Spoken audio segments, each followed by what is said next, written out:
विशालपुर नामक गांव में बिमला अपने दो बेटों और बहुओं के साथ रहा करती थी। बिमला के बेटे काम के चलते शहर में रहते थे। बिमला की बड़ी बहू कोमल और छोटी बहू पायल दोनों बहुत शांत और मेहनती थी। तुम दोनों जल्दी जल्दी हाथ चलाओ, सफाई करने के बाद खाना भी बनाना है और कपड़े भी धोने हैं। कोमल और पायल जल्दी से एक काम निपटाकर दूसरे काम में लग जाती, परंतु बिमला बैठे बैठे बहुओं को परेशान करने का कोई न कोई बहाना ढूंढ ही लेती थी। बिमला अपनी बहुओं को बिल्कुल भी पसंद नहीं करती थी और तो और बेटों के शहर जाने के बाद वह अपनी बहुओं को मात्र रात का भोजन देती थी। एक दिन बिमला की सहेली घर आई हुई थी। दोनों मिलकर हॉल में बैठी बातें कर रही थी। तभी माँ, मैं और पायल नदी पर पानी लेने जा रहे हैं। यह कहकर दोनों अपने अपने घड़े लेकर निकल जाती हैं। यह सब देखकर बिमला की सहेली कहती है, यह क्या बिमला, तेरी बहुएं पानी लेने नदी पर जाती हैं? तेरे पास पैसे की कमी है क्या? घर पर ही व्यवस्था कर ले पानी की।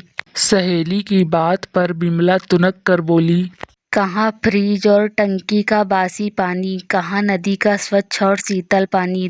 परंतु बिमला अपनी अनाथ बहुओं को परेशान करने के लिए जानबूझकर नदी पर भेजा करती थी। अगली सुबह तुम दोनों कान खोलकर सुन लो, आज हमारे भैया आने वाले हैं, उनके लिए पकवान और मिठाइयाँ बना देना। कोमल और पायल खाना बनाने में जुट जाती हैं। दोपहर में मामा जी खाना खाने के लिए बैठते हैं।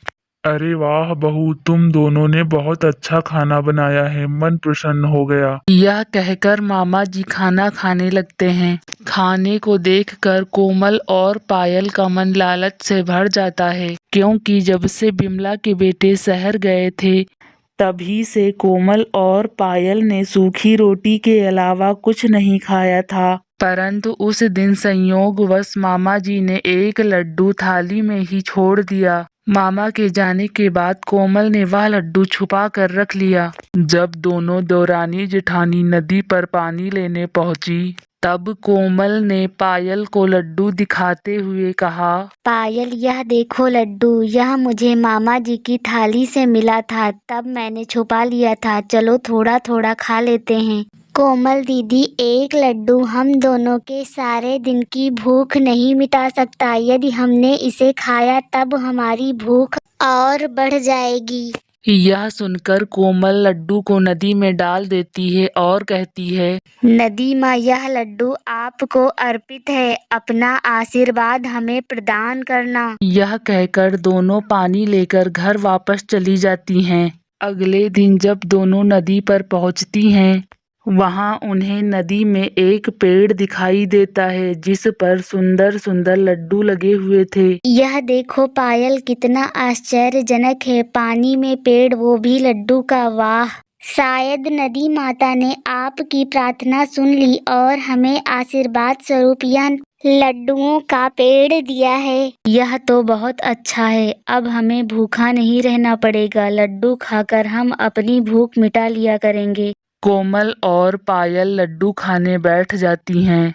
भर पेट लड्डू खाकर कोमल और पायल दोनों घर वापस चली जाती हैं।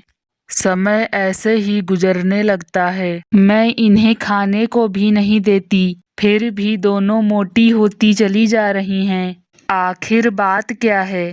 तभी पायल प्रसन्नता पूर्वक कहती है, माँ, हम दोनों पानी लेने जा रहे हैं। यह कहकर दोनों जल्दी से चली जाती हैं।